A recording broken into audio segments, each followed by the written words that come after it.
Hello everyone, this is Niva Misra in the spoken English class. बच्चों, आज हम लोग सीखेंगे जो भी लेसन 1, लेसन 2, लेसन 3 में आपने सीखा है उसके आगे, और जितना भी मैंने सिखाया है उसका खूब प्रैक्टिस करो। आपको बोलना आएगा, निश्चित रूप से बोलना आएगा, और आपकी इंग्लिश अच्छी होगी। अगर आप कॉम्पिटिटिव एग्जाम्स दे रहे हो तो वहां के लिए भी ये हेल्पफुल होगा। तो शुरू करते हैं आज का class. As I told you earlier, जैसा कि मैंने आपको पहले बताया था कि जो बोलना होगा वो सबसे पहले आपको मैंने बड़ी पार्ट्स पे सेंटेंसेस बनाने के लिए दिया था।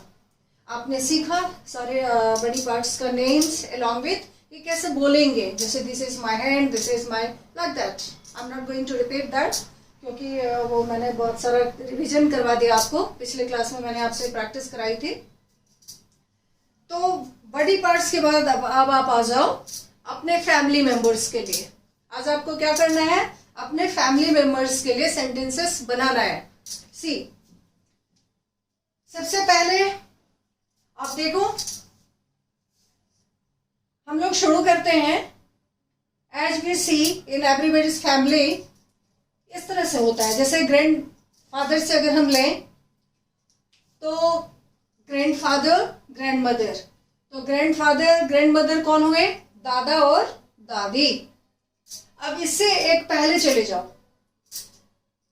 ग्रेट ग्रैंड फादर और ग्रेट ग्रैंड मदर। जैसे हिंदी में आप परदादा परदादी बोलते हो ना, तो उसको इंग्लिश में क्या कहते हैं? Great grand father, great grand mother. तो वो हो गया परदादा पर दादी। नेक्स्ट, अब फैमिली में क्या आएगा? आप जैसे grand mother, grand father, grand mother, तो they are husband wife, grand father and grand mother. Then your father, है ना, बीच में अपने फादर को लो। और उस फैमिली में और कौन हो सकते हैं? कौन हुए? अंकल, है ना, अंकल होंगे, और इधर आंट होंगे। अंकल की जो वाइफ होंगी वो आंट होंगी। और इंग्लिश में, जैसे हिंदी में आप चाचा और बुआ कहते हो, लेकिन इंग्लिश में चाचा के लिए तो अंकल है और बुआ और चाची दोनों के लिए आंट है। क्लियर? तो ये आपका फैमिली हुआ, grandfather, grandmother, your father, uncle, aunt.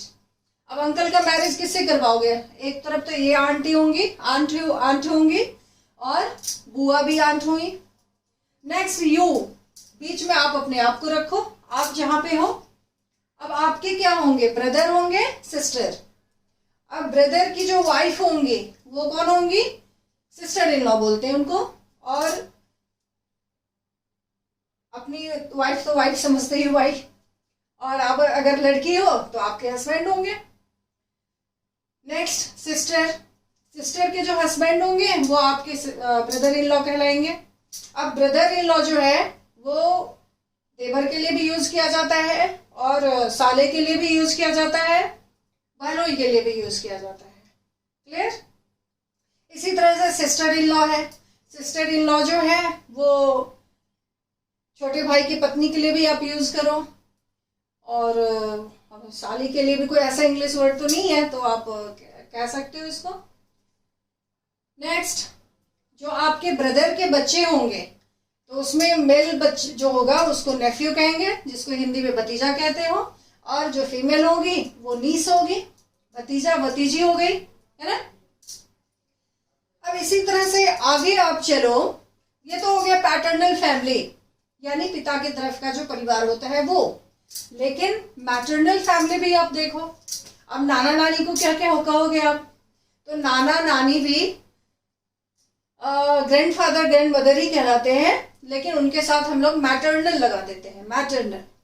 नहीं तो कंफ्यूजन होगा ना। दादा दादी भी ग्रैंडफादर, ग्रैंड मदर, और उधर वो भी होते हैं, नाना नानी भी होते हैं, तो उनको क्या लगाते हो आप? मैटरनल।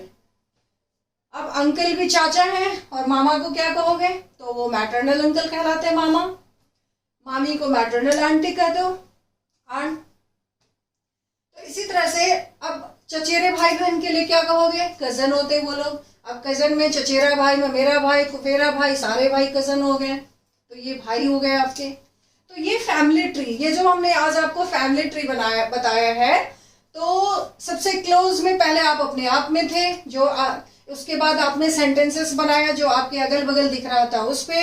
आज आपको फैमिली मेंबर्स यानी फैमिली में जो रिलेशन है उस पे सेंटेंस बनाना है। तो आप सबसे पहले ग्रैंडफादर, तो उनके लिए आप क्या सेंटेंस बनाओगे? मिस्टर, सभी अपने अपने ग्रैंडफादर का नेम लिखेगा यहाँ पे। Mister so and so is was, अगर वो जीवित है तो इज लगाओ, अगर मर गए तो वॉज लगेगा। ऐसे इज भी चल सकता है अगर मर भी गए तो, क्योंकि वो जो ग्रैंडफादर आपके हैं तो रिलेशन तो है ही है, तो ये चीज आप लिख सकते हो।